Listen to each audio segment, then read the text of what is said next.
this is a continuation of my life being in England. And uh, I was delivering post to my wherever my duty was. One little about 5-year-old boy very got fond of me. Every time I went to go to their house, he always greeted me very fondly. And eventually, being an Indian, and then in the meantime, I had my son Rajan back in India, and I did see him for a year. And at one stage in Coventry, there was a circus, and I went to during the weekend when I was not on duty to that house, knock at the door, ask the parents, "Can I take your son for a day to the circus?" And they must have been bold enough to, and enough faith in me, and they agreed. I took the boy with me to my friend's place first, and their astonishment was, "Where you get this boy?" Then I told him what happened, and eventually we put I spent all the day, gave him everything what he wanted.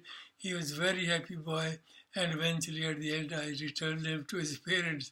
That is very interesting situation. But before coming to the being to the post office, I had a temporary job as a school teacher in Scotland, and in that case, I again teaching chemistry, biology, and other things. I told my headmaster I haven't learned biology. He says, "Don't worry, you read before you teach next day," and that's how I taught biology. And the similar situation happened that one student in grade 10 very got fond of me, and he recommended his parents to invite me to his place, which they did, and I enjoyed evening with their parents. It was so wonderful to be accepted by English and Scottish in my own faith, because truth is always on your face. And after 3 months, that job finished, and then came back to Coventry, then into the post office. And that was very interesting time to go. And when I got the job, I told my friend, 3 months you have given me accommodation, full board. How much I owe you for that? He said, "Joginder, you don't owe me anything. Whatever is done is done. Now you got a job. This much money you pay us every week." Then I did pay every week, and we stayed happily with them for a long time. Eventually, one of his relatives came to London again, and he wanted to help him. And he told me, "You are here for a while, you know the surroundings, you know everything. Better you go another accommodation, and then I would like to help this my relative." And it was quite normal. I said, "Yes, that could." Then we went to another place where I got the bed and breakfast, something like that. This was a very interesting time.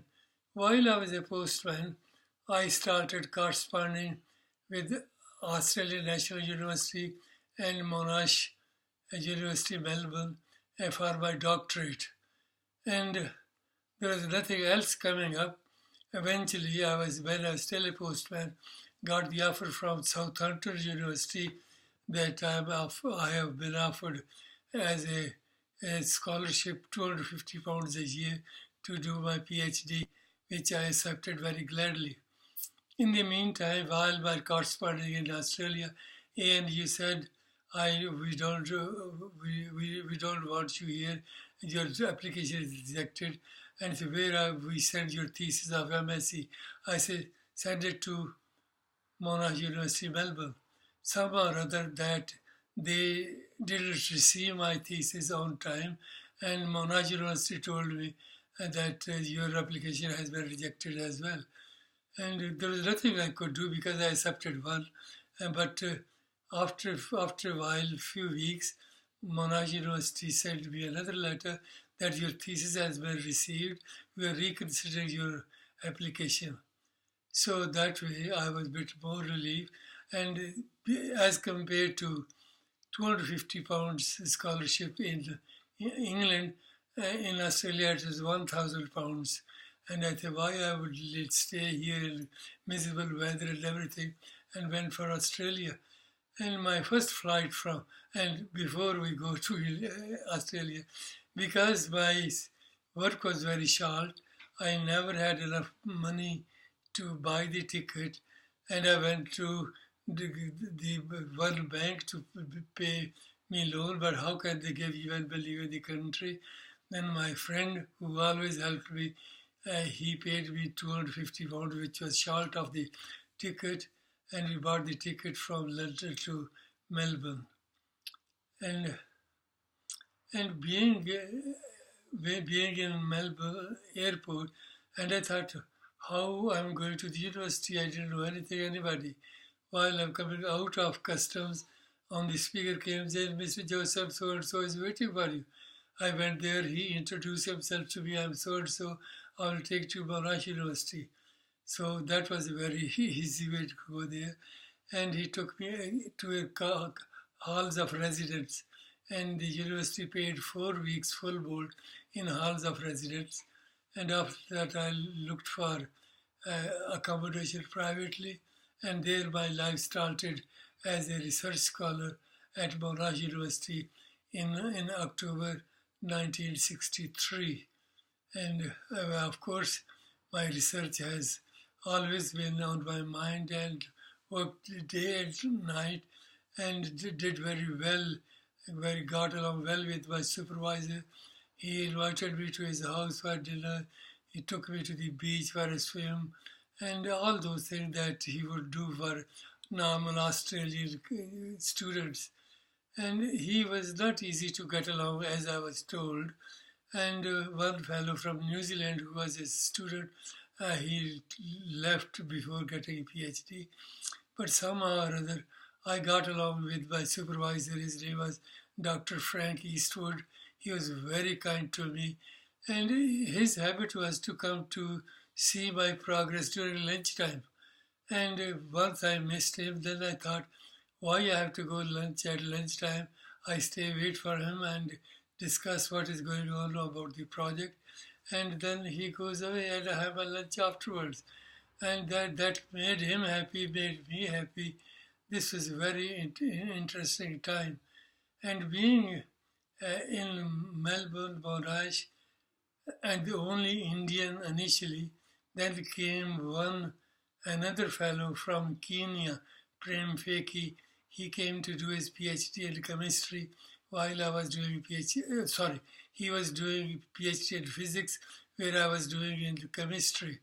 So we got along very well, and we rented a house together, and that was very interesting because I was starting anew. He was a teacher there in Kenya. His wife was a teacher there. They were well off. They had the car as well, and we shared the accommodation house, 2-bedroom house, 1 room them, 1 room us. And I didn't have enough money to buy the food because we shared in the kitchen cooking together. We had a booklet, exercise book, one side of his name on the top, other side my name on the top. What he would buy for the kitchen, anything for the house which was being shared, he would put his date, price, everything, which I would do, and I do write the same thing.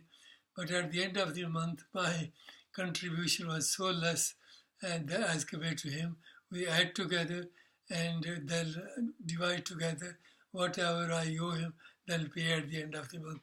It went very well, being not having enough money to go along to getting your life in order. While at Monash University, the 2 librarians became very friendly with me.